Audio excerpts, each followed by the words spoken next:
La Fondation du patrimoine a été fondée en 1996 au plan national, et c'est sur une proposition d'un sénateur de Maine-et-Loire qui considérait quand même que l'État s'occupait des grands bâtiments emblématiques, comme des grands châteaux, bien sûr, que nous avons, et des grands bâtiments, mais le petit patrimoine, c'est-à-dire les lavoirs, les petits clochers dans les villages, etc., personne ne s'en occupait. Donc il a eu l'idée de fonder cette fondation du patrimoine, qui est une première organisation privée d'intérêt public en France, et qui, comme vous le voyez, est dédiée à la préservation et à la restauration du patrimoine local. Ça ne veut pas dire qu'on n'intervient pas dans certains lieux plus importants, comme par exemple la ville de Nantes. Nous avons des projets que nous soutenons pour la ville de Nantes, mais c'est un peu, je vais dire, entre guillemets, anecdotique. Par exemple, c'est les statuaires de Nantes, certains qui avaient besoin de restauration. Si vous êtes nantais, vous connaissez la statue du général Mélinette, place Mélinette, par exemple, ou la statue de la délivrance. Nous avons donc soutenu le projet. Donc, nos principales missions, la sauvegarde du patrimoine, la transmission, c'est important, la préservation, et là aussi c'est très important, et on est très concerné par cette mission, la préservation des savoir-faire artisanaux, et enfin, bien sûr, le développement de l'économie locale. Voilà. Alors, depuis 1999, c'est la date vous allez voir qu'il y a un petit décalage horaire, mais c'est la date de création de la Fondation du patrimoine, de la délégation en Loire-Atlantique. Donc, je vais un petit peu, j'allais dire, passer du Loire-Atlantique au Pays de la Loire de temps en temps, ne m'en veuillez pas, mais moi je représente la Loire-Atlantique, et c'est vrai que j'ai plutôt des chiffres de Loire-Atlantique. Ceci dit, je vous donnerai quand même quelques chiffres et quelques exemples des Pays de la Loire. Donc vous voyez quand même, c'est depuis 1999, donc 353 projets soutenus, 1 120 888 € de dons collectés. Vous voyez, les travaux soutenus, c'est 29 millions, c'est quand même pas mal, et 876 emplois préservés. C'est des chiffres donc pour la Loire-Atlantique. Pour les Pays de la Loire, alors moi je vous indique quand même aussi les forces vives de la Fondation du patrimoine, parce que tout ça on le fait avec des personnes.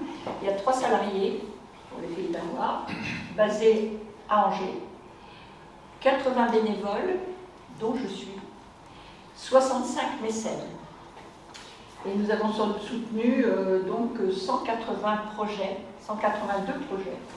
pour un total de... Alors vous voyez, on est un petit peu plus haut que ça, bien sûr, puisque c'est avec tous les autres départements, 3 500 000 € de dons collectés, plus d'aides accordées. Et le nombre d'emplois soutenus, c'est 525. Voilà les chiffres pour les Pays de la Loire. Donc, restaurer le patrimoine, c'est forcément améliorer le cadre de vie de ses habitants, c'est très important. C'est pour ça d'ailleurs que quand on fait une souscription publique, très souvent, les habitants ont à cœur de soutenir le projet et de faire des dons. Renforcer l'identité culturelle, tous ces éléments d'ailleurs, ça va rejoindre notre position par rapport à l'Espadon, leur renforcer l'identité culturelle, favoriser l'activité touristique, préserver les savoir-faire et les emplois locaux, et témoigner de l'histoire des femmes et des hommes de ce territoire. On a fait une enquête nationale qui nous a indiqué que 1 € don au patrimoine, ça équivaut à 21 € de retombées économiques sur le territoire. Et c'est pas rien, et c'est important.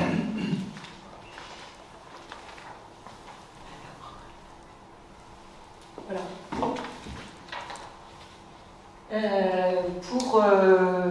Oui, je voulais vous dire aussi que, non, c'est ce que je voulais vous dire, ça suffit comme ça. Je vais simplement vous dire que, en dehors du soutien à la restauration du bâti et du non bâti, parce qu'on n'a pas seulement des manoirs à restaurer ou des murs à relever, nous avons aussi, par exemple, des drapeaux à faire restaurer. Nous avons bien sûr des avions. M. Blondeau est là pour en témoigner, ainsi que... Derrière vous. Voilà, exactement. Des bateaux, des locomotives, enfin toutes sortes des statues, bien sûr, aussi. Beaucoup de choses étonnantes, d'ailleurs, quelquefois insolites, et qui nous engagent, en effet, à travailler avec soit des communes, soit des associations. Très important, les associations à côté des communes. Et donc, nous avons aussi la préservation du patrimoine naturel. Alors, c'est pas les beaux jardins. D'ailleurs, il y a des associations qui s'occupent des jardins remarquables, par exemple, etc. Non, nous nous occupons des préservations du patrimoine naturel. Et là, en l'occurrence, quand vous voyez d'ailleurs la restauration d'une continuité écologique à Blaison-Saint-Sulpice, alors c'est dans le Maine-et-Loire, c'est en effet la restauration d'une zone en friche qui a été réaménagée pour faire place à des pâturages, et puis également, j'allais dire, la libération du cours d'eau, et faire vivre le site avec justement ces pâturages et ces cours d'eau, permettre aussi le redéveloppement de la biodiversité. Alors on peut parler aussi de restauration des marais, des tourbières, etc. etc. Voilà, donc il y a un club de mécènes régional qui vient en appui depuis 2019. Et donc nous avons soutenu 8 projets avec 107 000 € d'aide accordée. Si vous avez des questions, n'hésitez pas. Voilà. Donc comment financer une restauration? Alors il faut que je vous explique aussi comment on fonctionne. En fait, il y a une fondation. Je vous ai dit qu'il y avait des gens, des personnes qui étaient chargées de l'administratif, et puis autour de ça des bénévoles. Et les bénévoles, ils ont tous j'allais dire des rôles particuliers ou pas.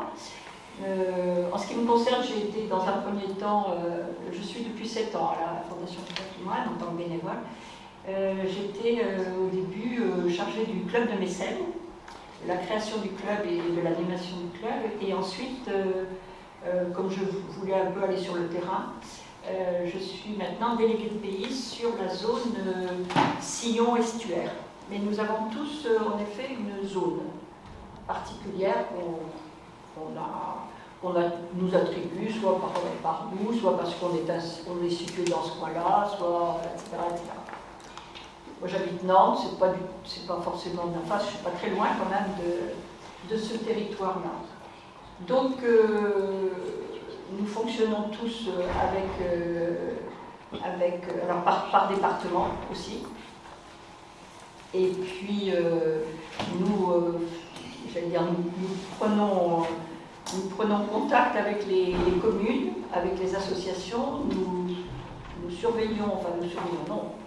prenons connaissance des dossiers, et puis nous suivons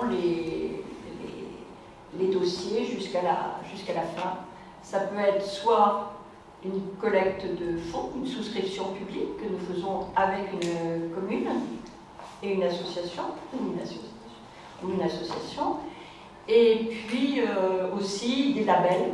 Là, c'est pour les particuliers. Nous adressons aux particuliers, on reviendra moins après. Et enfin, la mission Berne que nous suivons, bien entendu, avec laquelle nous travaillons. Donc, comment financer une restauration? C'est la collecte de dons, un outil pour les collectivités et pour les associations. Donc, la collecte de dons, c'est une campagne de mécénat populaire qui est lancée auprès de la population et des entreprises, donc dans le but de récolter des fonds pour financer une partie du projet. Souvent, ce sont des projets assez conséquents, ou pas, mais enfin, souvent oui, et quelquefois il y a plusieurs tranches de travaux et nous soutenons une ou plusieurs tranches de travaux. Et la participation donc des habitants et des entreprises à cette collecte de fonds leur donne droit à une réduction d'impôt, comme c'est la logique en matière de mécénat. Donc le bénéfice pour la commune, bien sûr, c'est diminuer le coût des travaux. En même temps, le fait que la Fondation du patrimoine accepte d'être aux côtés de ce projet entraîne souvent la présence d'autres partenaires. Donc on fait également un accompagnement pour la réalisation du projet, de A jusqu'à Z, bien sûr. Et puis, le bénéfice aussi pour la commune, c'est fédérer les habitants. C'est très important pour la commune de fédérer les habitants autour d'un projet commun. Et un projet de patrimoine, c'est vraiment quelque chose auquel les habitants, souvent des petites communes rurales notamment, ils sont très sensibles. Et enfin, on communique sur nos actions en faveur du patrimoine automatiquement. Voilà. Alors, comment lancer une collecte de dons, financer une restauration? Il y a d'abord le dossier de collecte, bien sûr, avec la création des outils de communication autour de ce dossier, le lancement officiel, la délivrance, alors le lancement officiel et la réception des dons, puisque c'est la Fondation du patrimoine qui réceptionne les dons des habitants et des entreprises, et puis elle délivre également des reçus fiscaux, bien entendu. Il y a la réalisation des travaux, et puis aussi parallèlement l'accompagnement et la validation de la restauration, parce que toutes les restaurations que nous soutenons sont des restaurations qui répondent à des exigences nécessaires du patrimoine. On ne restaure pas n'importe comment, avec n'importe qui. Ça, c'est très important. Et puis enfin, l'inauguration, en général, voilà. Ceci dit, pendant ce laps de temps, très souvent, il faut plusieurs mois pour que le projet aboutisse, et qu'il faut laisser du temps à tous les donateurs pour connaître le projet, pour s'y intéresser et pour avoir envie d'y participer. Donc c'est souvent, ça met un peu de temps, c'est normal, et justement, pendant ce temps, il est très très important, et on a besoin des communes, on a besoin du soutien de la commune, du soutien de l'association qui porte aussi ce projet, pour animer cette souscription. Donc régulièrement, il y a des animations, j'allais dire ça peut être un concert, ça peut être une visite du lieu, ça peut être beaucoup de choses qui doivent être réalisées, organisées pendant cette collecte, de façon à ce que la collecte ne tombe pas dans l'oubli. On a des exemples, par exemple, de collectes qui n'ont pas très bien marché parce que la commune ne s'y était pas vraiment impliquée, et puis elle n'avait pas pu s'appuyer sur une association, par exemple, parce que quelquefois c'est plus efficace de s'appuyer sur une association qui, elle, tout le temps est intéressée. Voilà, oh, je pars en arrière. Voilà. Quelques exemples que nous avons. Voilà, nous avons soutenu les remparts, enfin la restauration des remparts et la porte Saint-Michel à Guérande récemment. Alors le Super Constellation, que vous connaissez, à Saint-Aignan de Grandlieu, ça c'est en plusieurs étapes, et notamment le club des mécènes de Loire-Atlantique avait bien soutenu ce projet, puisque il avait j'allais dire, octroyé des sommes à chaque fois, puisqu'il y a eu plusieurs étapes. On avait commencé par la restauration des comment dirais-je, des fauteuils de pilote en cuir, je me souviens de ça, et c'était intéressant. On a visité, on a invité nos mécènes à venir sur place, à rencontrer les gens de l'association qui leur ont expliqué, qui leur ont fait visiter le Super Constellation, et donc ça c'est intéressant pour les mécènes d'ailleurs de participer à tous ces travaux, enfin travaux qui sont faits en dehors, enfin je veux dire à ces projets.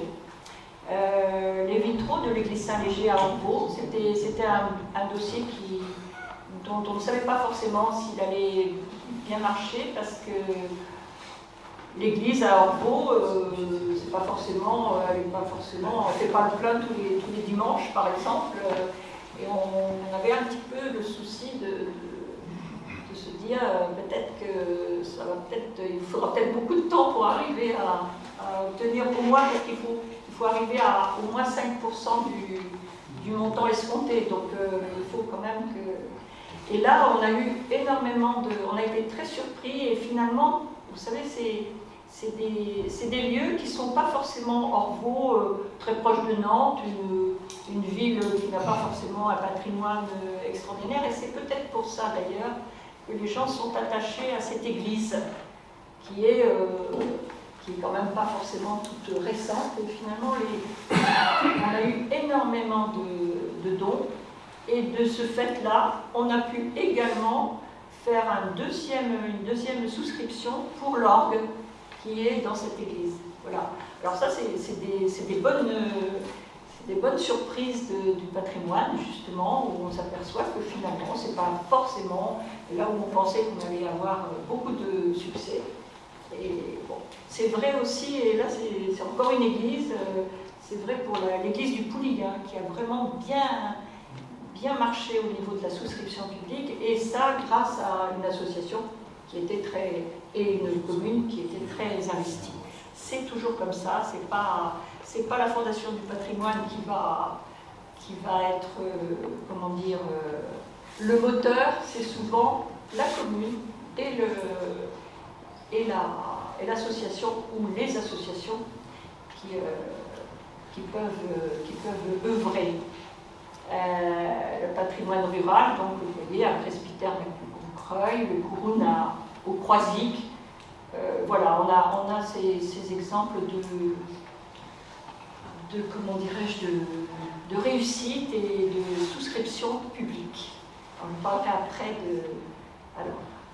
de l'Espadon, mais je vais laisser Tiffany Yvon vous en parler, et je vous parlerai de la deuxième partie pour nous, qui est les labels pour les particuliers.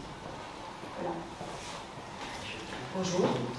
Je suis Tiffany Yvon, je travaille à Saint-Nazaire pour une structure qui s'appelle Saint-Nazaire Agglomération Tourisme, qui est une société publique locale et qui a des missions à la fois de développement touristique à l'échelle de l'agglomération, et aussi des missions de gestion et de valorisation patrimoniale. Et donc moi je suis responsable du pôle patrimoine au sein de cette structure. Nous valorisons et nous gérons 3 types de patrimoine. Un patrimoine lié au paquebot, dont le lieu de présentation est Escale Atlantique, patrimoine lié à la ville et à son histoire, à travers l'écomusée, et puis un objet un peu curieux, qui est le sous-marin Espadon. Alors, on a mené un projet croisé de restauration et de valorisation du sous-marin. Et dans ce cadre, nous avons donc rencontré et travaillé de manière très fructueuse avec la Fondation du patrimoine.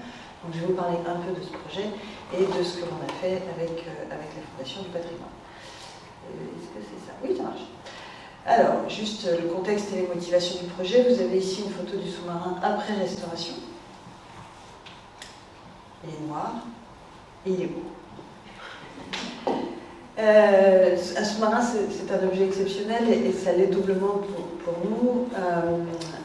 Très brièvement, ce sous-marin a été construit entre 1955 et 1959, mis en service en 1960. C'est donc un sous-marin de la guerre froide qui n'a absolument rien à voir avec Saint-Nazaire. Il a été construit au Havre et sa base, son port d'attache, sa base était Lorient.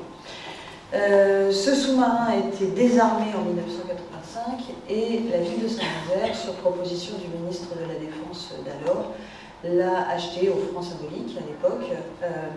Et donc il arrive à Saint-Nazaire en 1986, juste après son désarmement.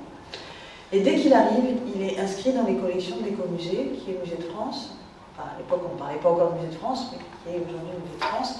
Et c'est assez paradoxal d'ailleurs parce que l'Écomusée va ouvrir ses portes en tant que lieu de visite, même si la structure existe déjà en 88. Donc en fait, le sous-marin, c'est la première pierre de ce musée. Et ça va être le premier à ouvrir la visite en 1987.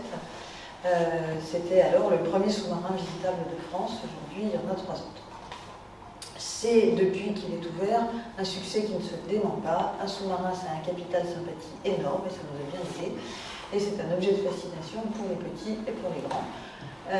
Et quand je dis pour les petits, on a évidemment un public familial énorme, mais au bout de plus de 33 ans d'ouverture, on en est à la 3e génération. C'est-à-dire qu'on est venu avec, quand on était enfant, on a ramené ses enfants et aujourd'hui on voit les grands-parents qui ramènent les petits-enfants.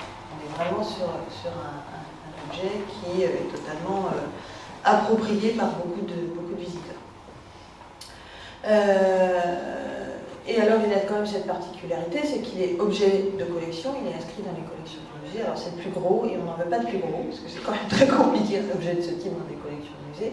Et il est en même temps un objet ouvert à la visite. Donc en fait le public rentre dans l'objet de collection, ce qui n'est pas si fréquent ça. Donc quand on commence à réfléchir à ce projet, on se dit, parmi ses forces, c'est évidemment l'immersion. Hein, c'est absolument magique de pouvoir rentrer et descendre. Alors en plus, on descend dans un sous-marin. À la différence de tous les autres sous-marins visitables en France, on pourrait y accéder ou monte. Là, on n'est pas tout à fait dans la posture du sous-marinier, puisqu'il y a des accès qui ont été aménagés pour le public. Malgré tout, on descend dedans. Et ça, cette impression, elle est extrêmement forte. L'intérieur est entièrement d'origine et relativement préservé. On a un public, j'en ai parlé, essentiellement familial, une valeur patrimoniale forte parce que c'est le seul représentant encore existant de la classe des narvals aujourd'hui, et donc c'est un témoin de l'histoire maritime, technique, géopolitique aussi, géostratégique, hein, puisque c'est vraiment un objet de dissuasion de la guerre froide. Pour le XXe siècle. Et puis pour nous, c'est aussi important puisque nous sommes une société publique locale et donc nous finançons par une partie de nos recettes propres et il pèse assez lourd dans la balance de nos recettes.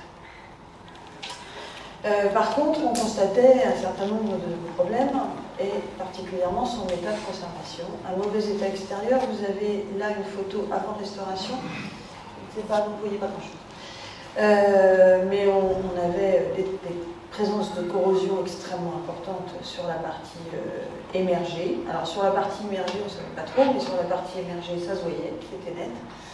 Un mauvais état intérieur et puis des dégradations qui s'accéléraient au fil du temps.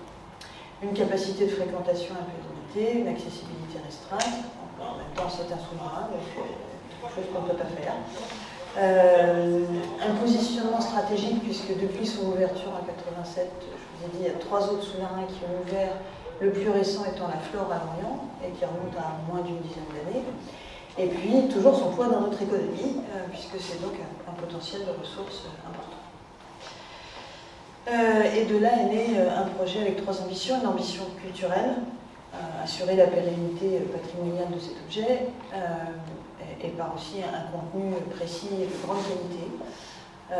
Une dimension touristique, le renforcement de l'attractivité par un des 2 sites de visite majeurs de Saint-Nazaire, l'autre plus gros étant Escale Atlantique, et puis aussi une ambition humaine, puisqu'on a travaillé sur une approche sur mesure des publics, entre les sensations, les points de vue inédits et le respect des singularités, autant qu'on pouvait de chacun et du sous-marin lui-même. Vous avez une autre photo du sous-marin après restauration. Il est vraiment rare. C'est donc un projet exemplaire avec 2 dimensions pour un même objectif. C'était bien de valoriser, de pérenniser, de développer la fréquentation. Le renouvellement de la connaissance. Ça nous a permis de mettre en place un travail de recherche et la production d'une recherche inédite, puisqu'en fait ce sous-marin était là depuis 30 ans, plus de 30 ans. On en connaissait évidemment des choses, mais il n'y avait jamais eu un travail un peu approfondi qui était fait. Et donc on a une historienne des sciences et des techniques qui a travaillé avec nous pendant plus de 18 mois et qui a pu faire des recherches sur des sources de première main dans les différents lieux d'archives des archives historiques de la Défense, à Vincennes, à Châtellerault, dans pas mal d'endroits. Je dis ça parce que ça a été précieux aussi au titre de la restauration. Ça nous a permis de comprendre des choses, parce que nous sommes une équipe vaillante, on essaie d'avoir une approche pluridisciplinaire des choses, mais on n'était pas du tout spécialiste en sous-marin, évidemment. Et donc, ça nous a demandé un gros travail sur cette question-là, accompagné par cette chercheuse, et puis accompagné aussi par des sous-marins. Donc la remise en état et la conservation à long terme, puisque derrière le projet de restauration, on fait un plan de conservation préventive, et puis la régénération de l'expérience de visite. Alors, on va rentrer dans la restauration avec une méthodologie adaptée. L'idée, c'est de croiser 2 logiques pour un même projet, avec un calendrier resserré. On a commencé à travailler dessus en 2017. Pour les phases d'études, commencer à faire les constats d'état, le premier travail préliminaire, les phases de recherche, les missions de recherche ont commencé en 2018, mais on savait que sur la phase opérationnelle des travaux, on allait être sur un calendrier très resserré. C'est un choix de la collectivité, voilà. Et que dans la mesure où l'objet que l'on traite est celui aussi que l'on visite, il faut absolument que tout soit croisé, puisque toutes les interventions doivent bénéficier aux 2, autant à la conservation qu'à la visite du public. Et ça donne en fait ce schéma qui permet de bien mesurer l'imbrication du tout et cette pensée permanente de la relation entre les 2. Je passe très vite sur le calendrier. Je vous ai dit un calendrier resserré. On a commencé à travailler en 2017. Mais en fait, le gros des choses en termes d'intervention, ça s'est fait entre 2020 et 2021. Je vous rappelle que cet inconvénient qui s'appelle Covid. Et donc, mener en 6 mois un chantier à la fois de restauration et de valorisation avec des entreprises qui interviennent en période de Covid, ça a été aussi un petit défi, voire un gros défi. Et dans un lieu confiné, et avec beaucoup d'incertitudes évidemment, puisque commençait à arriver la question de la pénurie des matériaux. Je pense qu'on a été moins impacté que si on le faisait aujourd'hui, mais c'est une réalité. Les coûts qui commençaient à augmenter, restaurer le sous-marin et la coque externe, ce sont des centaines de litres de peinture. Et bien, tout d'un coup, la peinture a fait un beau pouf. Voilà, tout ça rentrait dans la ligne de compte. Je ne vais pas m'étendre là-dessus, juste pour vous dire que en fait, la CAREN, c'est-à-dire l'agglomération, était commanditaire du projet et nous a délégué une maîtrise d'ouvrage. Et donc nous avons coordonné l'ensemble des opérations, aussi bien sur la restauration que la conception artistique, que les travaux de grosses œuvres, puisqu'il y a eu des travaux de grosses œuvres autour du sous-marin. Voilà. Alors, on va rentrer dans la restauration. Vous avez ici quelques images. Il y a eu une partie pour la coque externe où on a fait un carénage partiel. Je vous ai dit qu'on pouvait constater de visu les trous dans la coque. La corrosion était assez avancée. Et pour la partie qui était sous l'eau, on ne savait pas bien. Donc on a travaillé avec des experts en patrimoine métallique et donc en corrosion, qui ont fait un diagnostic approfondi pour la partie émergée, et on a fait passer des plongeurs en dessous. Ça nous a montré que si la peinture était partie, pas partout, mais pas mal, il n'y avait pas de corrosion active. Or, on a un problème d'envasement dans le sas dans lequel il est. Et on a en gros 2300 mètres cubes de vase à sortir d'un lieu où on ne peut pas les sortir comme ça évidemment, et qui sont en plus des bouts à traiter. Voilà. C'est-à-dire si vous avez une solution miracle, on est preneur, puisqu'on commence à réfléchir sur le prochain chantier de carénage qui sera dans moins de 10 ans maintenant, et il va falloir que là on vide tout et qu'on ait éliminé ces vases. Donc on a décidé d'abaisser le niveau d'eau d'1 mètre pour pouvoir traiter la ligne RO qui elle était attaquée, et de faire un carénage partiel pour ces parties qui étaient les plus endommagées. Donc là, vous avez quelques images. On est à peu près à la même étape, hein, le carénage. Alors, je dois préciser que revenir sur le fait que c'est une pièce d'une collection Musée de France. Donc, toute la démarche globale est passée en commission de restauration, avec l'approche globale, et après, on a travaillé par phase. Et il n'y a pas un restaurateur en sous-marin agréé Musée de France, ça n'existe pas, évidemment. Nous, on n'était pas experts des sous-marins, mais donc on a travaillé avec une entreprise nantaise d'ailleurs qui s'appelle les Chantiers de l'Espagne, qui a travaillé sur le carénage, accompagné par un restaurateur, un conservateur-restaurateur spécialisé sur ces problématiques de patrimoine métallique et qui lui-même a traité déjà quelques objets de ce type, le patrimoine maritime notamment. Donc voilà. Donc l'objectif dans la restauration d'une pièce musée, c'est de conserver le maximum de choses possibles, ce qui est parfois un peu en contradiction avec la logique de restauration d'un bateau. Si vous prenez le Belém par exemple, le Belém qui est monument historique, aujourd'hui il a à peu près 10 à 15% de ses pièces d'origine. Donc le reste a été changé. Si ce n'est que là, on s'est confronté au fait que la logique musée n'est pas la même.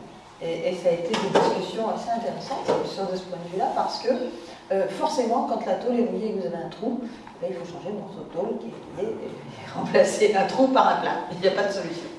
Voilà, donc on a travaillé là-dessus. Encore d'autres photos. C'est à la fois un travail assez gigantesque et assez énorme. Et une fois que toutes les reprises de corrosion ont été faites, il y a une remise en peinture complète de toute cette partie-là. Alors, je vous parlais de la dimension globale de ce projet. Donc l'extérieur, je vous en ai parlé. On avait aussi la question intérieure. L'idée étant bien sûr de travailler avec une approche fine, raisonnée, respectueuse de la conservation. Un sous-marin, c'est un gros objet, assez brutal. Et en même temps, c'est foisonnant, notamment à l'intérieur, de centaines et de centaines de pièces. Et c'est assez paradoxal de devoir traiter quelque chose qui est aussi gros et aussi brutal, et en même temps de devoir être aussi minutieux et aussi précis, pièce par pièce. L'autre problématique à l'intérieur, c'était de la corrosion, beaucoup, et de l'encrassement, qui favorisait le développement de la corrosion d'une part, et d'autre part, le développement de moisissures et d'autres désordres. Donc, on pouvait décider qu'on allait repeindre ou faire des choses de ce type. Il fallait impérativement faire un travail pour éliminer cet encrassement. Alors l'encrassement, ça ne veut pas dire que le ménage n'était pas fait. Le ménage était fait dans le sous-marin, bien sûr. Mais au fil du temps, il y a des choses qui se sont accumulées parce qu'un sous-marin, ça reste un objet vivant. En fait, il y a encore plein d'huile dans les tuyaux, pour les câbles, etc. Et on n'enlèvera pas l'huile parce que ça participe de sa conservation. Sauf que l'huile suinte. Et sauf que partout où ça suinte, ça colle, la poussière, ça colle tout un tas de choses.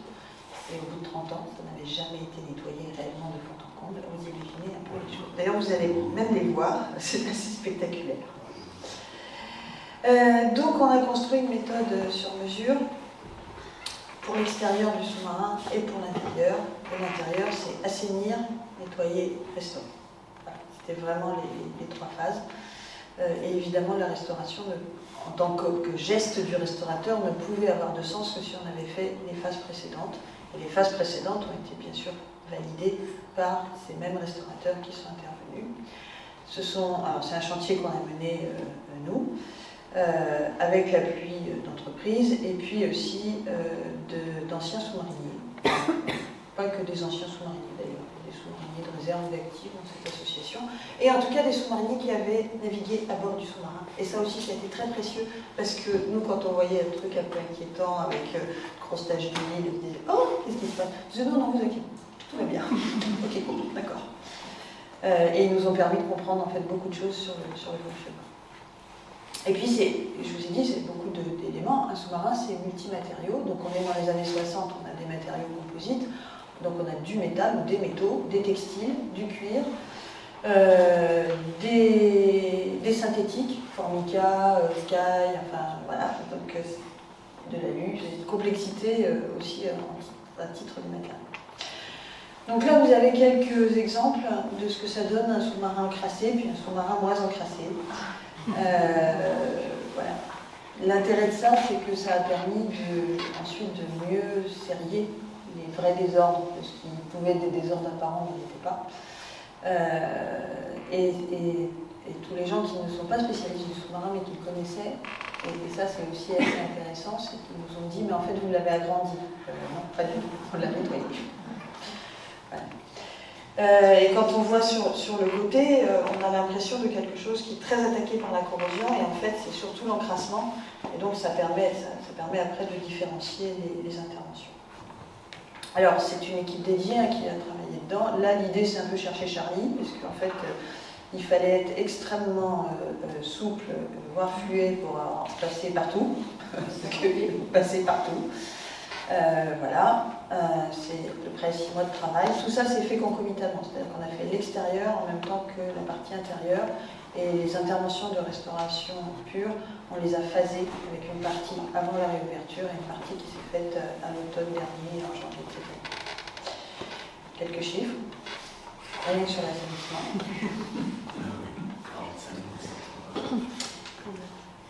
Évidemment, quand vous dites que vous allez nettoyer un sous-marin avec des brosses à dents, ça fait rire tout le monde. Mais ça a été quand même un peu la réalité. Et donc ce travail très méticuleux dont vous voyez ici d'autres exemples. Sur la restauration, on a travaillé par typologie de matériaux, et donc c'est un groupement de restaurateurs sous le mandataire était Acoros, avec des restaurateurs métaux, plutôt Acoros, plastique et composite, bois et cuir. Bois et cuir, c'était Arcantique qui faisait partie du groupement. Et donc ils sont intervenus, on avait serré les interventions avec une première phase d'intervention sur des désordres importants visibles par le public. Et après, on a travaillé sur des choses qui étaient moins importantes, des choses qui n'étaient non visibles par le public. Alors, on s'était entendu sur le fait qu'il n'y avait pas de péril. Avec du péril, on aurait travaillé autrement. Et là, ce n'était pas le cas. Et notamment pour toutes les parties sous le plancher, où là, on a fait un gros travail de stabilisation de l'accrochage. Enfin, ils ont fait, moi, je n'ai pas fait grand-chose. Et ça, c'est non visible par le public, il n'y avait pas de péril, donc on pouvait se permettre de phaser comme ça. Et donc ça aussi s'est passé en commission régionale, et ça fait aussi l'objet de pas mal de débats fort intéressants sur la question. Voilà, vous avez quelques images des interventions. Alors d'abord, il y a eu des constats d'état, plus ciblés que ceux qu'on avait fait, des tests. En fait, il s'est passé aussi une chose, c'est qu'au fil des années, au bénéfice du public, on a collé dans le sous-marin tout un tas de signalétiques diverses et variées, d'orientation, une étiquette pour dire c'est ça, enfin voilà. On a recensé plus de 80 éléments graphiques à décoller, si ce n'est que tout ça avait été collé. Alors, collé au double face très fort, collé à la néoprène, collé à tout. Et les restaurateurs ont passé beaucoup de temps à décoller. Parce que à chaque fois qu'on décollait, ça enlevait la peinture, ça risquait de faire des traces ou d'arracher le formica, etc., etc. Donc maintenant, il y a un protocole qui est très simple. Il est interdit de coller quoi que ce soit dans le sous-marin. Voilà, c'est radical. Parce que ça a été un travail énorme. Et puis la dernière photo, c'est le traitement corrosion plancher sur la phase qu'on a faite la dernière phase qu'on a fait en janvier. Donc, gros travail et travail croisé obligatoire des restaurateurs. Il était hors de question, certes on avait les questions de délai, mais il était hors de question qu'ils interviennent les uns après les autres, puisque tout est imbriqué, donc il faut qu'ils puissent dialoguer, réfléchir ensemble et travailler ensemble. Alors, je vais passer rapidement sur la valorisation. L'idée pour nous, c'était de travailler sur un embarquement et une plongée pour une mission sous la banquise.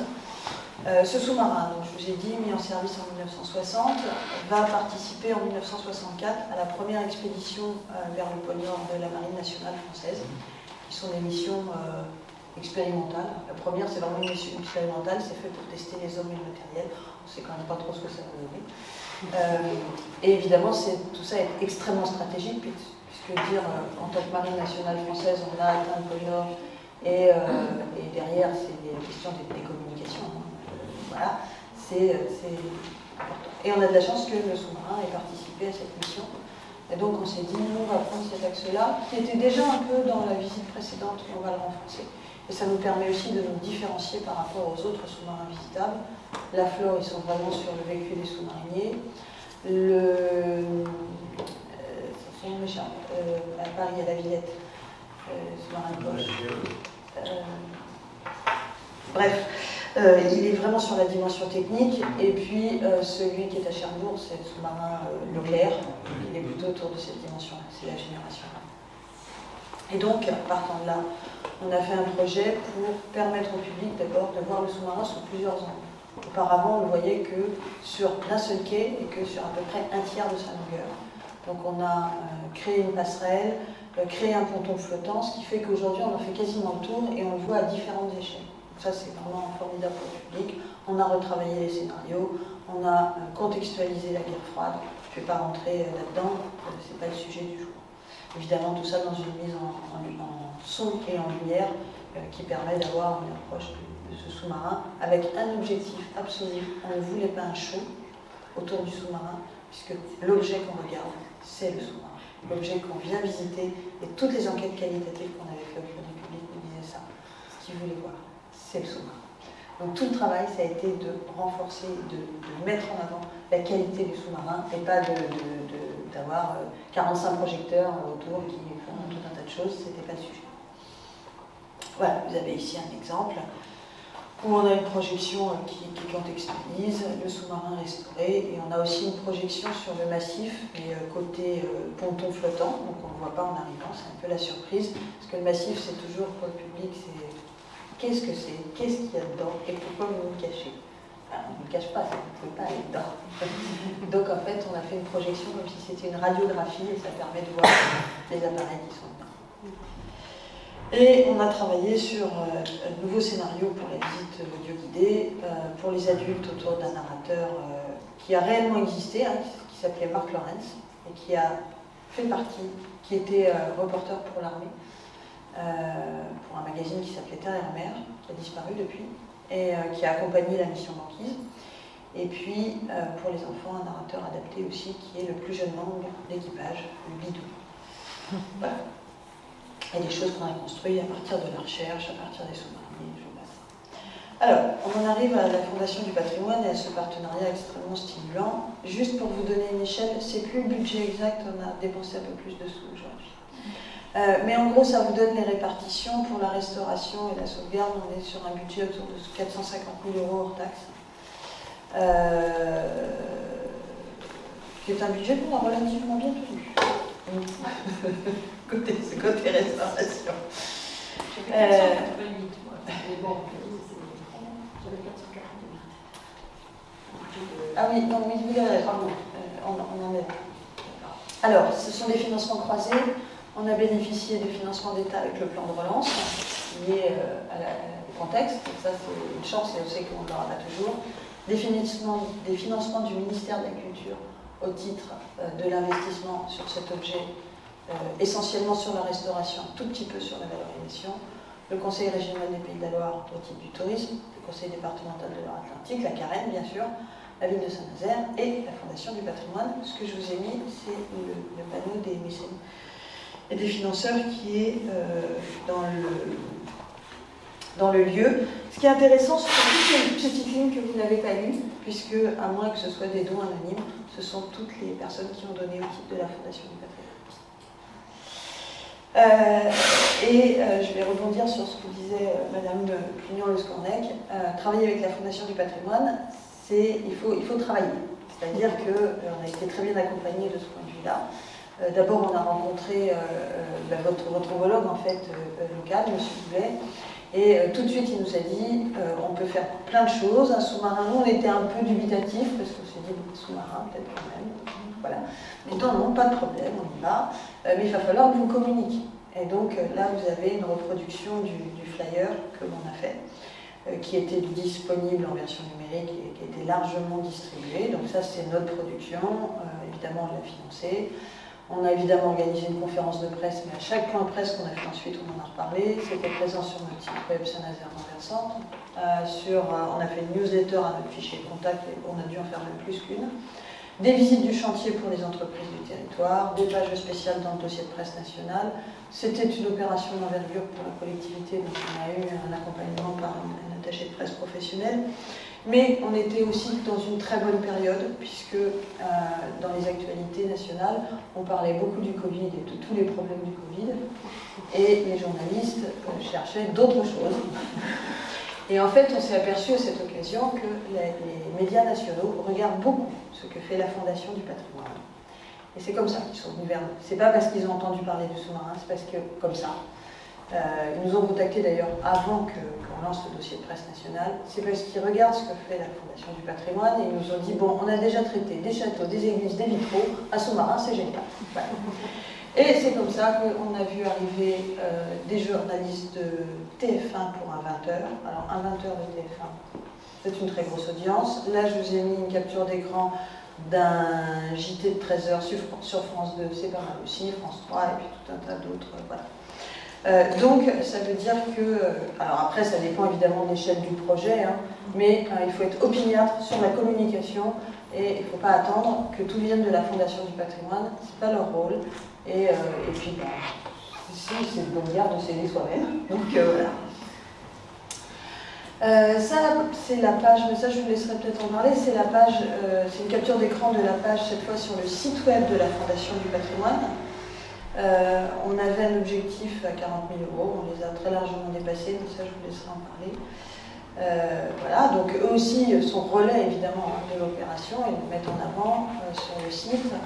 C'est soutenu, c'est actualisé, on a eu beaucoup d'échanges parce que parfois on voulait actualiser en fonction d'un élément de la restauration, voilà, on a fait des images, donc on recommuniquait des images.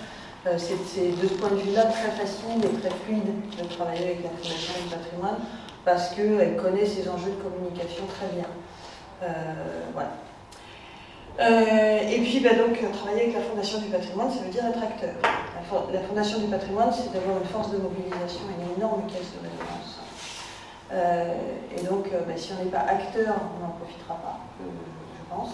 C'est un engagement de leur part, mais aussi d'une autre. Et dans ce partenariat, ça se fait bien. C'est les personnes qu'on a rencontrées au sein de la Fondation du patrimoine. Donc, on a rencontré Denis Bellesto, qui est salarié, et on a rencontré M. Boulet, qui est bénévole comme vous. Sur cette partie-là, sur Saint-Nazaire-la-Baule, ils ont envie. Voilà, ils ont vraiment envie. Donc, c'est assez génial, en fait. C'est une dimension citoyenne, évidemment, parce que moi, je suis très optimiste, mais je suis très prudente aussi. Donc, je me suis dit, bon, on y va, on verra ce que ça donne. Je n'avais aucune idée. Et on a eu évidemment énormément de réponses du public, des enfants qui ont donné 2 €, voilà, et qui écrivaient en disant, nous, on l'a vu, on adore. À des gens qui ont donné vraiment beaucoup plus, hein. Beaucoup évidemment d'anciens sous-mariniers, mais pas que. Bon, ça, les anciens sous-mariniers, on savait que normalement ils étaient sensibles à la question, donc on n'était pas trop inquiets là-dessus, mais on a eu aussi beaucoup d'autres gens. Et ça a généré des rencontres, puisque en fait, dans les contreparties, on leur proposait, soit avant l'ouverture, soit juste avant l'ouverture, soit dans l'été, des visites exclusives. Moi, je les recevais, et ma collaboratrice chargée des collections, à 2, on les recevait, et on leur faisait une visite exclusive en leur racontant le sous-marin, mais aussi le chantier. Et puis des partenariats inattendus, et notamment, un jour, on a été appelé par une société de jeux en ligne qui s'appelle Wargaming. Alors, c'est des jeux de guerre. Plutôt des navires, enfin ils ont plusieurs types de jeux de guerre, mais en tout cas sur les navires, c'est plutôt des navires, ce sont des navires avant la Seconde Guerre mondiale, Et donc moi, le service com est arrivé absolument frétillant, en me disant c'est formidable, ils vont faire une reconstitution 3D, je sais pas quoi, modélisée du sous-marin, et on va jouer avec notre sous-marin en guerre en ligne. Et là, je leur ai dit, bah non, on va pas jouer avec notre sous-marin en guerre en ligne, c'est un sous-marin de la guerre froide de dissuasion qui n'a toujours tiré que des torpilles d'exercice et qui n'a jamais tué personne, donc non. Ah bon. Ah oui. Mais en fait, c'était pas du tout leur propos, et eux, ce qui les intéresse beaucoup, c'est de valoriser leur communauté de joueurs et de leur offrir des choses un peu exclusives. Et donc, ils ont parlé du sous-marin. On a fait en plein milieu du chantier de restauration, 2 lives avec la communauté. Tous les ans, ils font une 24 heures dans tous les musées du monde. Ils jouent avec les décalages horaires et ça dure 24 heures. Donc tous les musées du monde qui traitent de patrimoine maritime militaire sont invités. Et donc on est avec l'Australie, etc. Donc on est rentré dans la boucle. Et puis on a fait 2 heures de live, plus de 2 heures de live dans le sous-marin lui-même, avec nous, équipe de restauration et de valorisation, un ancien sous-marin. Ils nous ont posé plein de questions, c'était assez formidable. Et après, ils ont amené une partie de leur communauté pour une visite exclusive. Et c'était assez génial parce qu'en fait, nous, on a eu qu'à gérer, on a géré, mais la relation avec eux, l'accueil, le partage, toute la partie convention, argent, c'est la Fondation du patrimoine qui s'en occupe, vous n'avez à vous occuper de rien, on a trouvé ça aussi très voilà. Et puis les rencontres, j'en ai parlé puisqu'on a rencontré tous ces gens-là. Et donc, si vous voulez en savoir plus sur le sous-marin et sa restauration, on a un site qui s'appelle saint-nazaire-musée.com, alors sans accent, j'ai fait une erreur. Et dessus, vous avez des pages spécifiques sur le sous-marin. Et je vais vous repasser la parole parce que justement, sur ces questions de financement, vous aviez un peu plus de choses.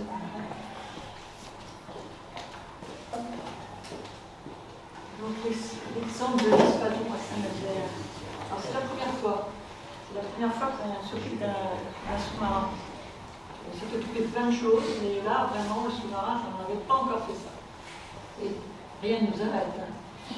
Donc, nous avons donc, choisi de soutenir ce projet, parce qu'il était pour nous original. Vous m'entendez? Non, pas beaucoup. Petite fois. Ça va? Donc voilà les chiffres qui ont été récoltés par la Fondation du patrimoine. L'ouverture de la collecte des dons a eu lieu en décembre 2020. Donc nous avons eu 368 donateurs, souvent d'ailleurs des jeunes, vous en avez parlé tout à l'heure, souvent des jeunes issus de toutes les régions d'ailleurs. Des associations aussi d'anciens mariniers, et on peut dire que 80% des dons venaient de hors Loire-Atlantique. 80%. Donc voilà la notoriété de l'espadon qui dépasse les limites de la Loire-Atlantique. Nous avons donc fait appel au mécénat, à notre mécénat, donc avec notre club de mécènes, à qui on a proposé ce dossier et qui a été partant pour le soutenir. Donc les à peu près 12 mécènes de Loire-Atlantique ont donné donc 13 000 euros. La Fondation Total Énergie, qui est le principal mécène de la Fondation du patrimoine au niveau national et qui s'intéresse beaucoup à tout ce qui se fait dans le Loire-Atlantique, et pour cause, puisqu'il y a la raffinerie de Donge, qui est importante pour la région. Donc tout ce que nous proposons, nous proposons certains dossiers à la Fondation Total Énergie, et celui-là, bien entendu, les a fortement intéressés. La preuve, ils ont donné donc un soutien de 50 000 euros. Donc le montant global est 87 000 au niveau du montant de dons mobilisés, c'était 87 000 en tout avec les mécénats. Donc les outils à disposition, bien, ce que vous a dit Tiffany Von, c'est-à-dire on a accompagné le porteur de projet du début de ce projet, de ce partenariat jusqu'à la fin. On a aidé notamment à faire le bulletin de don, l'affiche, on a fait un communiqué de presse nous aussi, et nous avons fait une page sur notre site internet. On a démultiplié la communication qui avait été forte et importante du côté de l'Espagne. Donc les raisons du succès pour cette souscription, d'abord c'est parce que c'est aussi, on ne dit pas là-dedans, mais c'est aussi parce que c'est un sous-marin. C'est le premier argument, je crois. C'est un sous-marin, c'est pas souvent, c'est pas fréquent, et ça suscite l'interrogation, l'étonnement et bien sûr l'intérêt. Donc c'est aussi le lancement de la collecte en présence de la presse qui a quand même en effet aussi démultiplié la communication. De toute façon, la réussite d'un projet, c'est aussi en grande partie grâce à la communication, si elle est bien faite. Les contreparties, vous en avez parlé tout à l'heure, il y a des contreparties de visite, qu'est-ce qu'il y avait d'autre? Il y avait d'autres choses que j'ai notées. En contrepartie, on avait fait... Les contreparties, c'est un rapport, c'est un pourcentage en rapport avec le montant du don. De toute façon, c'est très bien fait de ce point de vue-là, parce que ça veut dire que c'est pas... au hasard. Donc, par palier, donc il y avait visite du sous-marin, visite exclusive accompagnée. Un cadeau souvenir d'une carte postale. On avait fait une carte spécifique. En fait, on a fait travailler un illustrateur qui a fait une illustration spéciale du sous-marin qu'on a décliné en affiche. Donc ça, c'était pour ceux qui donnaient plus. Et en carte. On leur donnait aussi une reproduction d'un acide de sous-marin. Et puis il y avait des visites privées pour les entreprises aussi, selon le niveau d'engagement financier. Donc il y avait, dans une opération comme celle-ci, les contreparties sont aussi intéressantes. Et je pense qu'il faut beaucoup d'imagination, d'inventivité pour créer des contreparties qui peuvent aussi, j'allais dire, emporter l'adhésion du public donateur. Ce n'est pas seulement pour ça, mais c'est aussi, j'allais dire, peut-être la cerise sur le gâteau. Donc la diffusion de l'information sur le site internet, et puis tout le relais par les réseaux sociaux. On ne peut rien faire sans les réseaux sociaux. Donc vous avez parlé de la participation au live sur le Twitch des jeux vidéo. La diffusion de l'information via les associations en lien avec la thématique, et notamment les scénarisés. Je suppose que c'est une association, un groupement quand même assez fort, tous ces gens qui ont ce métier et qui tiennent à en parler et à le diffuser, tout ce qui a un rapport avec leur métier. Il y a aussi l'envoi d'un courrier aux entreprises locales pour les inciter à faire un don. Toutes les entreprises qui sont autour de Saint-Nazaire et qui peuvent être intéressées. Et puis aussi la mise en place d'un produit partage local qui nous avait été proposé d'ailleurs par la boutique La Base Concept, un store qui est situé à Saint-Nazaire. On achetait un produit et 1 euro était reversé au projet. Et ça, c'est uniquement l'initiative du propriétaire de cette boutique, en fait, oui. Qui a fait un t-shirt avec le sous-marin dessus. Et il est venu nous voir, il nous a dit, bah voilà, je vais faire ça, vous êtes d'accord? Qui n'est pas sous-marinier pas du tout. Et du coup, il s'est rapproché de la Fondation du patrimoine, mais on n'a pas du tout sollicité, et ça montre aussi l'appropriation. En fait, ça c'est une clé, hein, c'est trouver comment, c'est pas toujours facile, mais comment d'autres peuvent s'approprier le sous-marin. Alors c'est vrai que nous on a la chance d'avoir un service communication offensif qui a beaucoup communiqué, vous le disiez aussi sur les réseaux sociaux, j'en ai pas parlé, mais nous, enfin pas que nous, on était fermés, donc c'était aussi une manière de faire vivre les choses, c'était important. Mais ça en fait, chacun à sa mesure. On n'est pas obligé d'avoir un service pléthorique pour. Enfin, d'ailleurs, le nôtre n'est pas pléthorique. Ils ne sont pas très nombreux non plus. Mais on n'a pas besoin d'avoir un service voilà, pour communiquer, mais il faut vraiment avoir ce réflexe.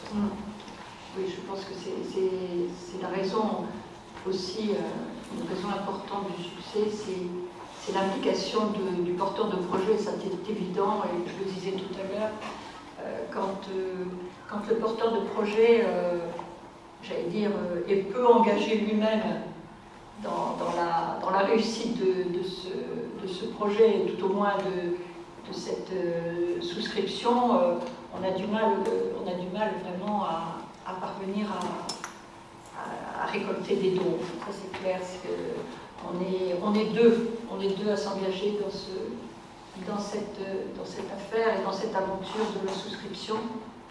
Donc on avait besoin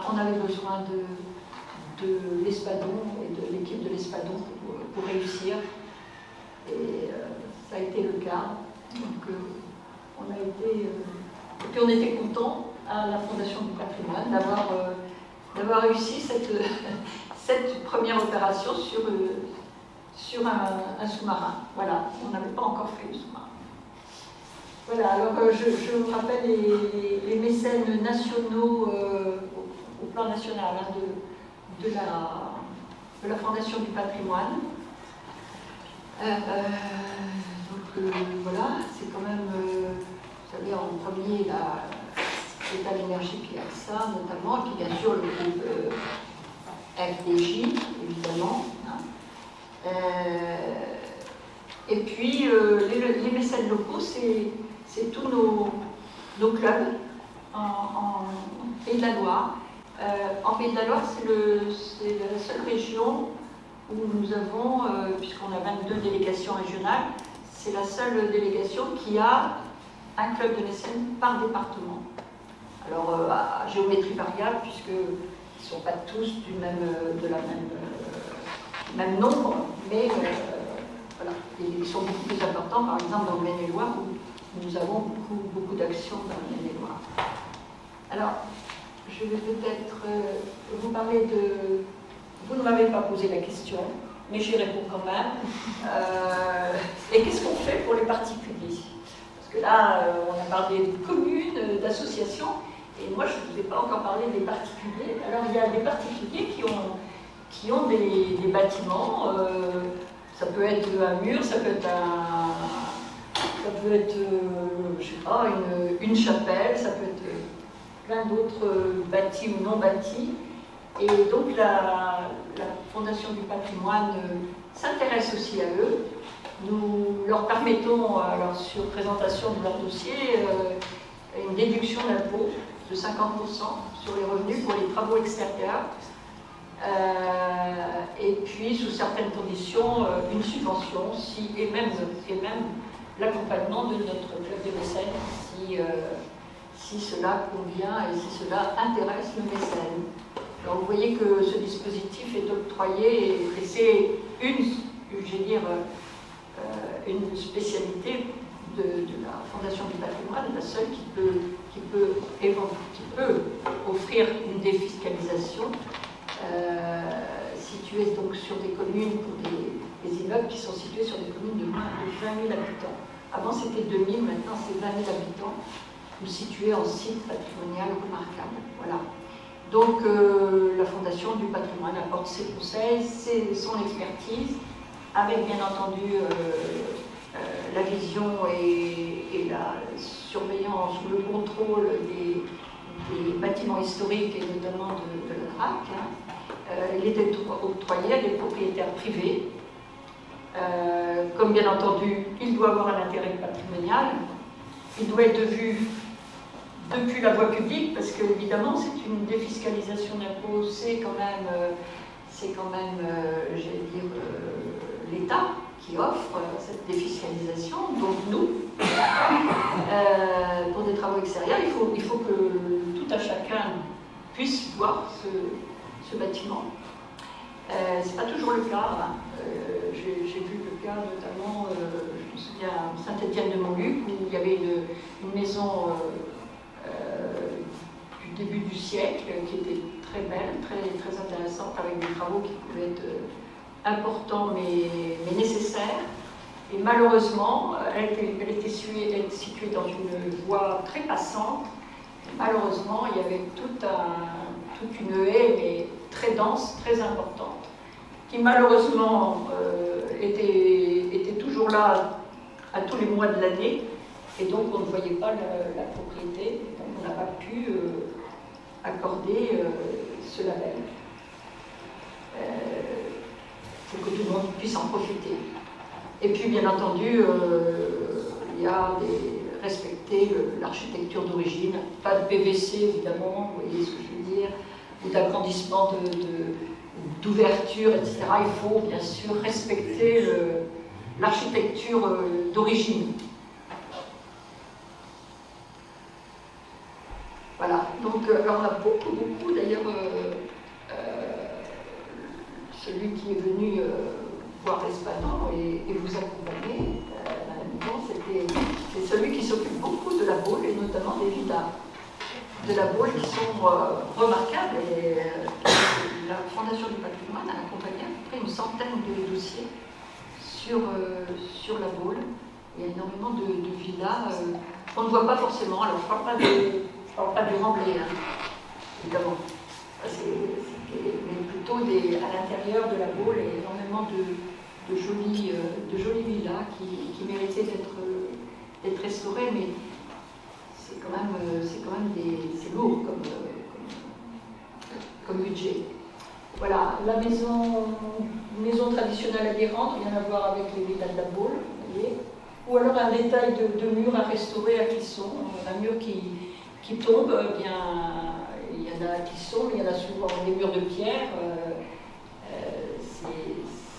C'est assez fréquent et nous sommes souvent interrogés sur des projets de ce type dont le budget monte assez vite aussi parce que évidemment les murs sont longs et hauts.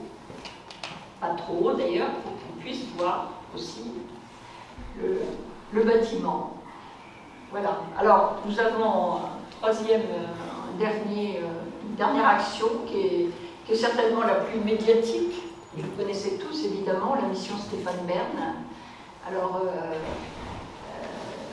c'est la personnalité même de Stéphane Bern qui nous a permis de donner cette notoriété à cette mission.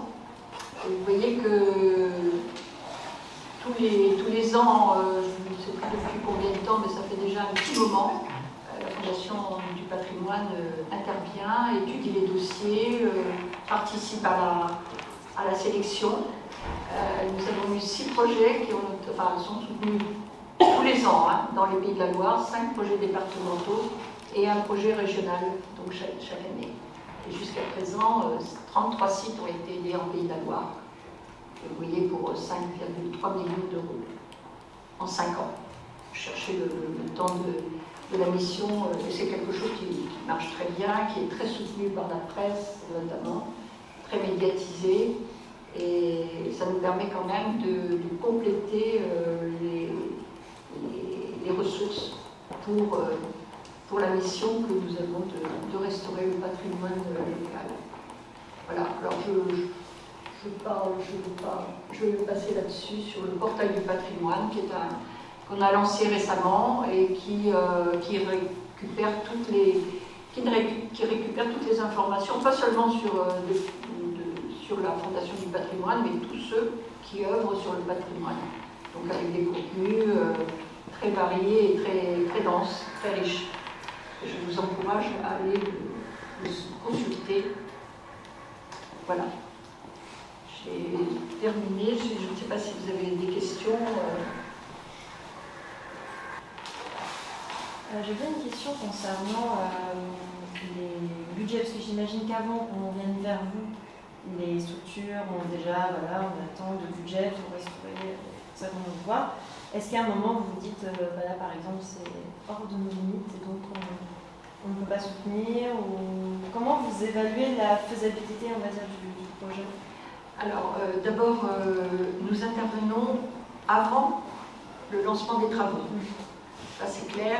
J'ai eu ce cas aussi d'un dossier qui nous avait été présenté et la personne avait déjà entrepris les travaux, une partie des travaux, et nous interrogeait sur la suite des travaux. Donc là, on ne peut pas intervenir à ce moment-là. Donc, avant les travaux, tout dépend de l'intérêt patrimonial du dossier, tout simplement.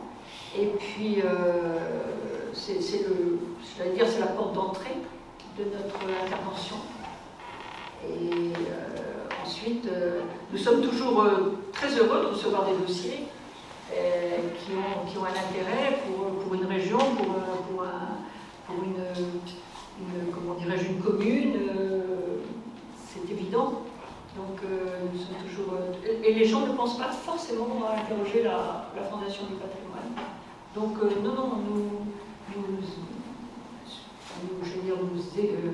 nous regardons très très précisément, avec beaucoup de soin, tous les dossiers qui nous arrivent. Et je vous dis, la porte d'entrée, c'est l'intérêt patrimonial de la restauration du site, tout simplement. D'abord. Et du coup, il n'y a pas de proportion de... Non, parce qu'on peut tout à fait, couper la porte en deux. Si vous voulez, les travaux, ça peut être sur plusieurs étapes.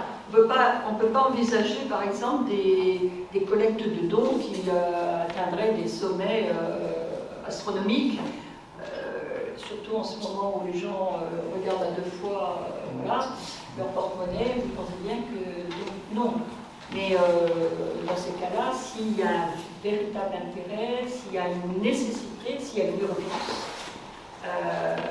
on peut tout à fait s'intéresser à ce projet, le découper en plusieurs morceaux, et puis on sait aussi qu'on peut faire appel à plusieurs mécènes, plusieurs entreprises. Et puis comme vous disiez tout à l'heure, la Fondation du patrimoine a une belle notoriété, et je pense qu'on entraîne forcément d'autres partenaires à côté de nous quand on se lance dans une restauration pour un projet. Par exemple, sur la Loire-Atlantique, puisque vous êtes plus spécialisé, vous recevez combien de demandes de projets pour des demandes de financement par an? Alors, par et an. Combien vous en retenez? Je n'ai pas fait je n'ai pas cette vision si précise des dossiers. Mais je vous ai donné des chiffres tout à l'heure sur les dossiers qu'on avait soutenus depuis 1999, qui sont quand même, sur la Loire-Atlantique, il y a quand même 353 projets. Alors faites le compte depuis 1999, par exemple. Et puis c'est des projets, alors là j'allais dire, propres sans doute à tous ces projets du patrimoine et tous ceux qui entraînent, j'allais dire, l'intervention de pas mal de gens, notamment dans le bâti par exemple, c'est que ça prend du temps. Et nous on a des dossiers qui sont là depuis un petit moment et qui durent. Alors c'est des projets où on a fait des souscriptions, où on devrait faire une souscription, mais avant que la commune commence à lancer le projet, quelquefois il faut du temps, etc. Alors vraiment, le temps n'a pas de... je veux dire, c'est pas... Les travaux, c'est l'urgence, quelquefois, mais le temps de restauration est très lent aussi. Donc, moi, je sais que régulièrement, tous les mois, on fait le point sur tous les projets qu'on a. On a des projets qui sont là depuis un petit moment, depuis 4-5 ans. C'est quelquefois, je dis quand est-ce qu'on va pouvoir le clôturer? Mais on finit toujours par le clôturer. Mais quelquefois, ça a du mal à décoller. Et donc, à ce moment-là, c'est là qu'on a besoin de la commune, de l'association qui porte ce projet pour animer cette collecte Là, on parle que de collecte ou de souscription publique, mais on a vraiment besoin d'eux, parce que là, on ne peut pas prendre les gens par la main pour leur demander à votre bon cœur, messieurs, dames. Peut-être ce qu'on peut dire aussi, c'est que sur une somme collectée, la Fondation du patrimoine, elle garde un petit pourcentage, parce qu'il faut aussi qu'elle puisse faire fonctionner ses sites, ses salariés, etc. Et que c'est très raisonnable par rapport à tout ce que peut apporter la Fondation du patrimoine en termes de réseau, de soutien, d'accompagnement. Voilà. On a un pourcentage pour la gestion du projet. Je crois que c'est 6%. Et ce qui est important aussi, c'est évidemment de bien faire connaître à tout le monde, parce que ça, les gens ne le mesurent pas toujours, c'est que la défiscalisation possible du don est quand même très, très conséquente. Hein, il y a plus de 60%. Oui. Et pour les entreprises aussi. Oui, merci pour votre intervention. J'avais deux questions pour chacune de vous. D'abord, là, on a parlé beaucoup de chiffres. Je voulais savoir si, parmi vos missions, sur le volet un peu plus patrimoine non bâti, comme vous l'avez expliqué, oui, vous êtes amené à soutenir des projets qui seraient plutôt de l'ordre de ce qu'on appelle le patrimoine immatériel, peut-être de travailler sur certaines traditions, de langage, de récits, qui sont liés à une localité, à un territoire. Est-ce que vous avez des exemples en dehors du marais que vous avez présenté? Oui, ça c'est du patrimoine naturel. Ouais.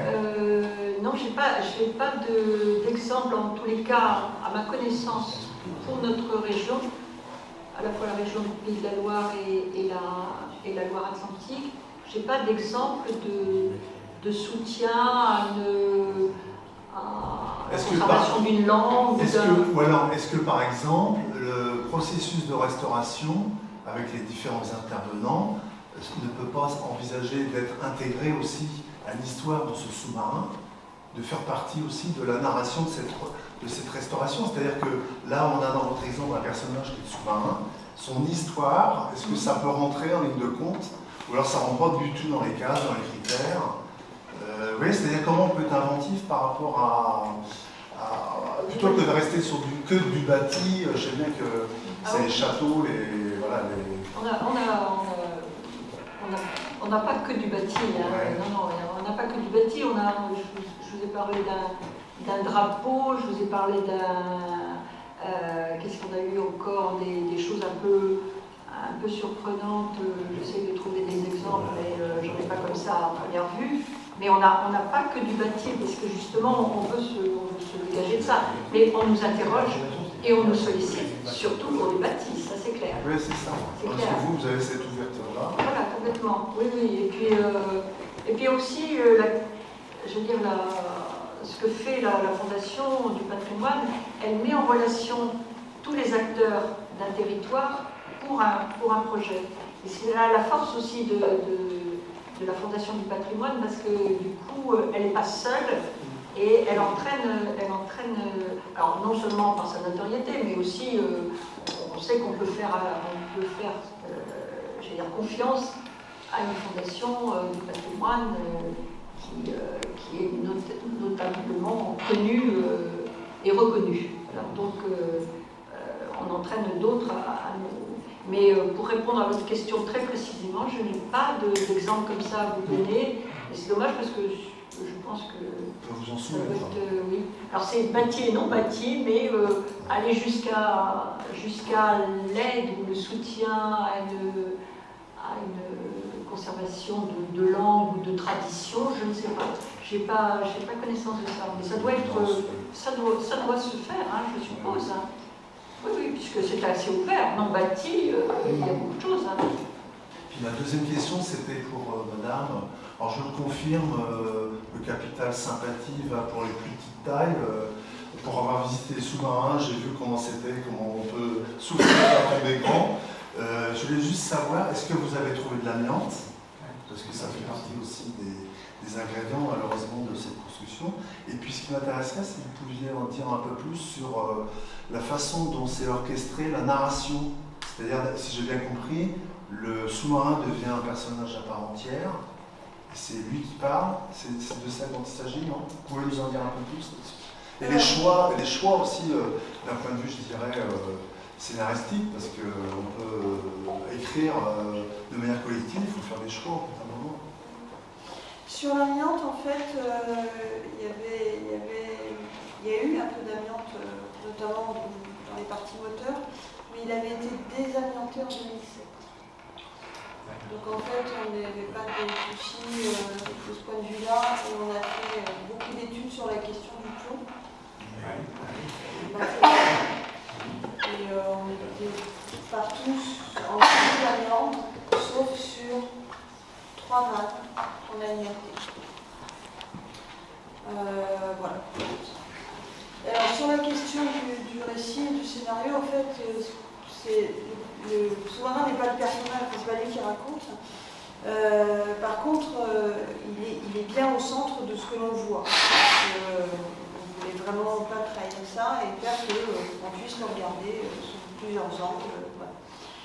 Après la narration, on avait fait un choix. On sait qu'on est sur un temps court. On n'a pas de possibilité d'extension aujourd'hui en termes de lieu de visite. L'extension qu'on a pu faire, c'est la création de ce parcours autour qui a grandi avec le ponton qui a été créé au mois de l'eau et la passerelle au bout. Donc on sait que notre temps pour le public, il est en gros de 35 à 40 minutes, ce qui est très court. Enfin, ce qui est très court en même temps. C'est la moyenne. C'est tellement prenant qu'on n'a pas un visiteur qui nous dit c'est trop court en fait. Mais en gros c'est ça. Et on a développé donc un récit spécifique pour les adultes et un récit spécifique pour les plus jeunes. Et ce récit pour les adultes, en fait, il s'appuie sur la mission sur la banquise. C'est-à-dire qu'on a donné la parole à un reporter.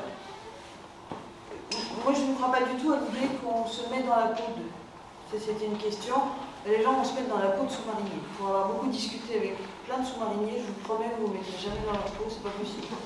C'est juste pas possible. Vous ne pouvez pas imaginer ce que c'est quand vous ne l'avez pas vécu, d'être enfermé. Alors si, maintenant, pendant 3 semaines et pas en sortir, de vivre dans une chaleur épouvantable, dans un degré d'humidité épouvantable, de ne pas se laver pendant 3 semaines, de manger du pain moisi. On ne peut pas être dans cette peau-là, enfin, voilà. Et on ne peut pas être non plus dans la peau de tous ces corollaires-là, c'est-à-dire aussi ce qui va les souder, et ce qui fait que de toute façon, ils sont liés par un principe qui est un principe de sécurité et de survie en cas de danger. Donc on ne voulait pas tricher ça. Et par contre, on a eu la chance qu'il y ait ce Marc Lorenz qui avait fait ce reportage et qui lui-même n'était pas sous-marinier, mais qui était à l'époque jeune reporter et qui faisait son service militaire au sein de l'armée. Et donc qui était à leur côté, mais qui n'était pas sous-marinier, et qui a écrit. Donc on s'est servi de son récit, on a croisé de son écriture, il a écrit un article absolument formidable. Évidemment, il avait 23 ans, il vivait une aventure, enfin une expédition qui était une première française. Vous imaginez que ça devait être incroyable. Donc il a écrit avec beaucoup d'enthousiasme, on a croisé ça avec d'autres récits, enfin un autre récit de sous-marinier, parce que moi j'ai pu rencontrer, interviewer un sous-marinier qui a fait cette mission. On a croisé ça avec les rapports de mission, les rapports de commandement qui, heureusement pour cette période, sont déclassifiés.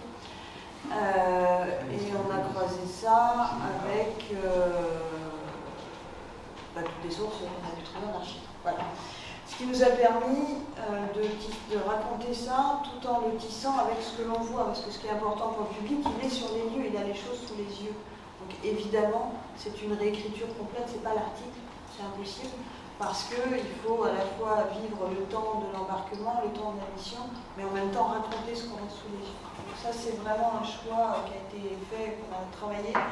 On l'a travaillé en interne. Il a ensuite été enregistré pour l'audio-guide.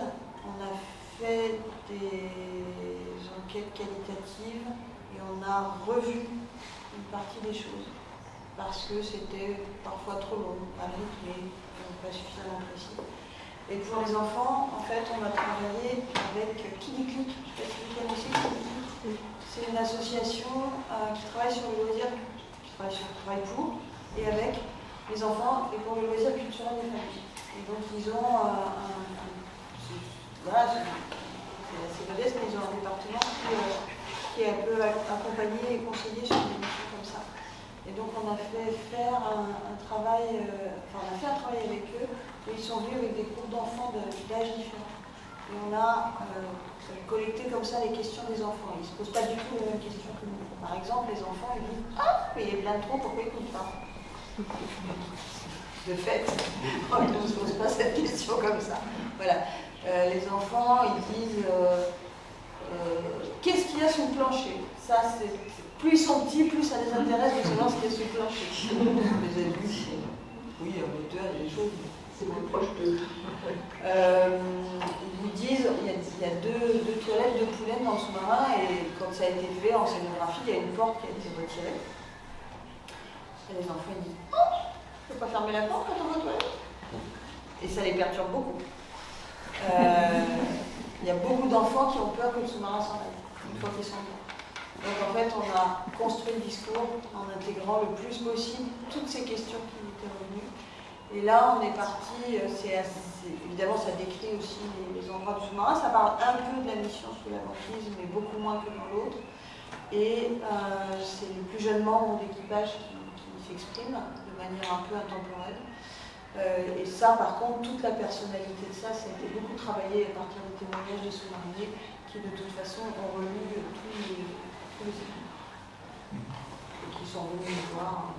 Non, mais ça, techniquement, on n'est pas possible. Ah. Oui, mais là, c'est compliqué, comme vous dites. Je ne comprends pas. Mais voilà, ça permet de croiser les approches et de resserrer au maximum dans les contraintes qu'on a. Et le récit, en enfant, il traite les mêmes points, parce qu'il faut qu'ils puissent faire le parcours en même temps que les adultes. Et il y a beaucoup d'adultes qui le font aussi. Et ça, c'était un conseil multiplique, parce que quand vous sortez avec vos enfants, vous avez envie de partager avec eux, et donc il est adapté pour les enfants, mais il n'est pas du tout infantilisant.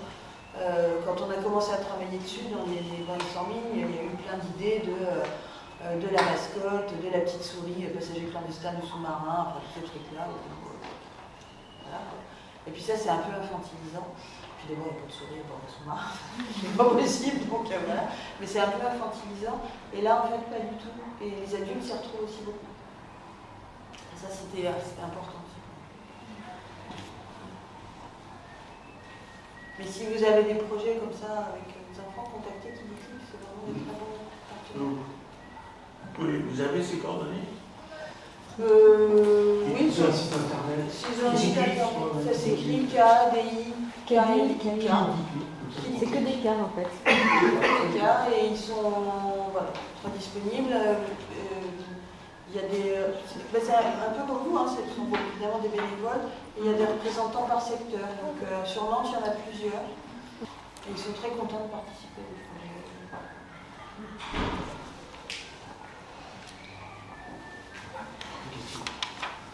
Moi j'avais une question plutôt pour la conservation préventive et notamment tout ce qui est iconographie, tout ce qui est plan. Est-ce que la Fondation du patrimoine peut aider sur ce genre de... Je pense oui, Oui, c'est à partir du moment où ça a un intérêt général, bien sûr. Je n'ai pas un exemple comme ça de document de ce type, carte, qui a été, tout au moins pour la Loire-Atlantique, je n'ai pas d'exemple de ce type, mais je pense que oui, ça, à partir du moment où c'est toujours cet intérêt patrimonial pour nous, et qu'il est d'intérêt général, pas réservé à un groupe de personnes, une personne. Mais par exemple, une campagne de numérisation iconographique, dans la mesure où ces photos sont ensuite mises en ligne gratuitement, d'un visionnage public, a priori. Alors après, est-ce que ça nécessite une souscription publique Là, c'est un autre problème. Bon, de toute façon, on examine tous les dossiers. On en reçoit beaucoup, mais on les examine tous. Et donc, on a forcément des réponses à vous donner là-dessus. Et est-ce qu'il y a des types de patrimoine qui sont, alors exclus, c'est beaucoup dire, mais par exemple, là, cette année, moi j'ai travaillé, ça va passer en commission au CRPA au mois de novembre, à l'inscription monument historique de patrimoine syndical. Et ça serait une première en France qu'on inscrirait du patrimoine syndical. C'est un peu dommage, mais bon, c'est comme Et ça. alors, qu'est-ce que c'est ce patrimoine syndical? C'est la caraque qui est le navire qui est juste devant le bâtiment, là, le navire en métal qui a été construit par les ouvriers des chantiers pendant le conflit de 83 avant la fermeture. C'est une caraque qui a été construite place du commerce pour alerter la population française, la population nantaise, ensuite qui a été emmenée dans les quartiers de Nantes pour sensibiliser la population à la fermeture prochaine du chantier. Et donc on a des vidéos, on a des photos, on a la caraque. Et, voilà. Et c'est cette partie-là qui a besoin, ce bâtiment qui a besoin d'être restauré. Alors, elle, en l'occurrence, elle va bien. Pour le moment, les anciens en prennent grand soin, ils lui font une petite peinture de temps en temps. Mais sur d'autres choses, nous, on n'en a pas, mais il y a des fois des bannières syndicales qui auraient besoin d'un petit coup de restauration. Pourquoi pas? C'est à voir, c'est à faire.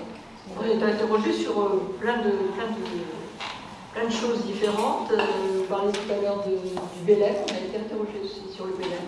Et là, c'est des restaurations très lourdes pour le Bélem.